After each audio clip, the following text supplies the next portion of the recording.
বিসমিল্লাহির রহমানির রহিম।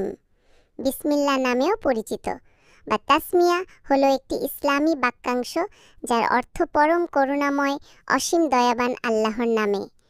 এটি সাধারণত 786 নামেও পরিচিত, যা আরবি আবজাদ গণনার মাধ্যমে নির্ধারিত।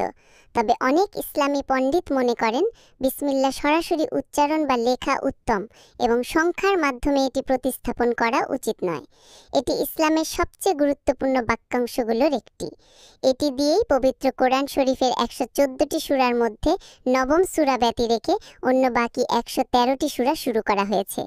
এছাড়া হাদিসে থেকে জানা যায়, নবী মুহাম্মদ সাল্লাল্লাহু আলাইহি ওয়াসাল্লাম প্রতিটি কাজ শুরু করার আগে এই বাক্যাংশটি বলতেন। তার অনুকরণে মুসলিমরা বেশিরভাগ সময় উত্তম কাজ শুরু করার পূর্বে, উদাহরণস্বরূপ প্রতিদিনের নামাজের সময় এবং এর পাশাপাশি বেশিরভাগ দৈনন্দিন কাজ শুরু করার পূর্বে এটি ব্যবহার করে থাকে। বিধানগত বিচারে এটা মাসনুন বা মুস্তাহাব হলেও এর তাৎপর্য অত্যন্ত গভীর বলে বিবেচিত। বার্মিংহামস মুসাহাফ পাণ্ডুলিপিতে লেখা বিসমিল্লাহ, যা কোরআনে টিকে থাকা প্রাচীনতম কপি।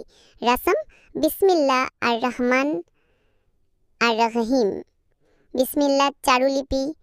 বিসমিল্লাহর একটি চারুলিপি সংস্করণ মুঘল যুগের চারুলিপি।